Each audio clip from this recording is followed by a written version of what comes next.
PR's Top Pros Talk, supporting startups, featuring David Warschawski, Managing Director of W Ventures and founder and CEO of Warschawski. And here's your host, Doug Simon. Can PR professionals help startups grow and reap the financial benefits in the process? Our guest has the answer, David. You really need to know how to be able to do great due diligence up front to make sure you're picking and going to ride winners. And then you have to be willing as an agency to wait 5 or 10 or maybe even 15 years for the payout for the work that you did. So if you can figure out how to do those two things on the back end, then I'd say go for it. Yeah, and that's why you started W Ventures alongside your PR agency, which is unique in the field. Yeah, there were really two experiences that we had that led to that concept. The first was we would help so many of the brands that were clients grow and build their brand very quickly in order to have an exit, whether that was a merger or an acquisition or whether that was an IPO. And we said, wait a minute, we didn't get any of the exit for all the work that we did. So we wanted to see how we could participate. The second was we were often working with VC firms on their early stage investments. And about 80 to 90% of the time, they just did not have the funding to be able to invest in quality marketing communications. And those two things together, we said, this is silly. Why don't we raise our own fund, work with types of companies that we believe we can add rocket fuel to ensure that they get very quickly and effectively to a good exit. Yeah, and even so, I guess it's fairly well known that it's pretty challenging for a startup to start and grow big. What would be a hope for success rate? Obviously, you hope every one of them works out, but realistically, how many startups do make it? And did they benefit the ones you work with by having that marketing communications knowledge early on?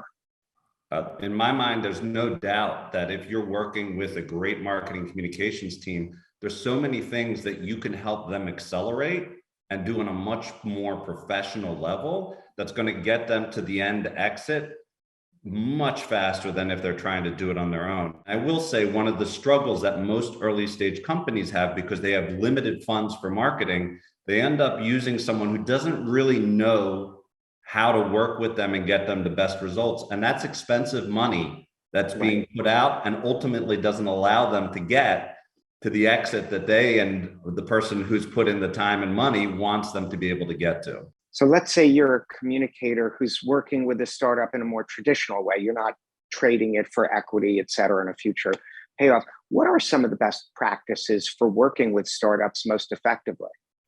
So the first I would say is we test almost all messaging and images today through digital marketing early on to see what's getting us the best ROI.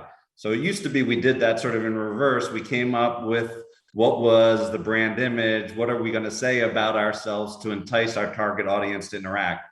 Today, we say, well, let's talk to the target audience and let them tell us what they think is going to move the needle for them. Once we have that learning in place, we can really improve what we call the CAC, their customer acquisition cost, significantly through that process. And only after we have that fundamental building block in place do we begin doing some of the more traditional things like public relations, like social media, like SEO, et cetera. Yeah. So obviously you're doing groundbreaking work here, and just separately, you're one of the more optimistic people I know. And even with that, I hear you do have some pet peeves about PR. What might they be? Well, if you're in the industry for as long as you and I have been, right? What has it been? 3 or 5 years, Doug, we've been in the industry. There you go. Yeah. Then of course you do. I would say one of my biggest pet peeves is we've become, not just in PR, but in the entire marketing communications world, incredibly siloed. So you have people who are focused on PR. You have people who are focused on digital. You have people who are focused on web development. You have people who are focused on social media, and you can go down the list. That is a very unhealthy way for us to grow the future talent pool, because the way the target audience responds today is in a 360 surround sound environment. They may see it in social. They may see it through public relations. They may see it through an SEO search. They may see it through a search engine marketing approach. you need to understand as an agency how all of those things fit together. And we are doing a disservice to our young folks by pigeonholing them in one silo and not showing them or teaching them how all of these things hang together. And that can have a real bottom line impact over the long term. So if we can figure out how to expose our younger generation across the spectrum of things, they don't have to be perfect at all of them. I think our profession will be that much stronger. And one of the surprising things about this we've discussed is it's really been a great way to keep your young talent at your organization fully engaged. 100%. Today, the talent wars are so strong. So we want to do whatever we can to keep really good, young, talented folks in our agency and help them grow to be the types of multiplayer tool employees that can help us with all of our clients. So having them work on early stage companies exposes them to many things that they'd never get to see with a long-standing or long-term or existing powerful brand. It's gotten to the point where often we'll say to a more junior team member, hey, you could work on this established, well-known brand name as a client, or you could work on this startup. And overwhelmingly, almost every one of them says, the startup's super exciting. Let me work on that one because I really get to sink my teeth in. So it has been not only a good recruitment tool, but it's been a great tool for retention and for education of our younger folks. So it sounds like you're putting in a question, even though our company's made it through 36 years, because we're specifically focused on using video to get people media coverage, we need to be more diversified. How do you find the balance between specialists and those, the rare examples like yourself that cover a broad area? Is it because you specialize so specifically in the startup realm that you're able to give multiple effective approaches to them? That's a great question, and it's not easy. I'm just going to say that up front. It's a very difficult balance to strike, and you really have to believe in the non-siloed approach to make it successful. You have to hire great multi-purpose tool players. You have to train and educate them from a young age to understand how all of these pieces hang together.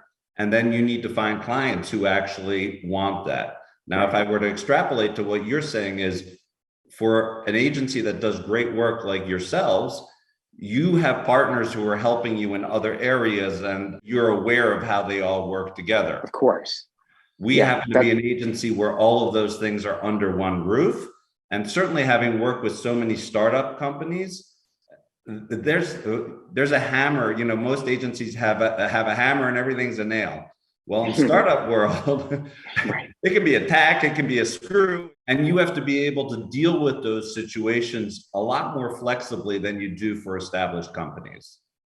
Yeah, and I think it's such a great point, because one thing COVID has taught all of us is you have to be ready for rapid change at a given moment. You've got to be flexible to really ride out the times. I'm glad I was able to break through into a different silo to have this conversation with you. Thanks so much for your time. Oh, it's my pleasure. It's always a pleasure talking with you, Doug.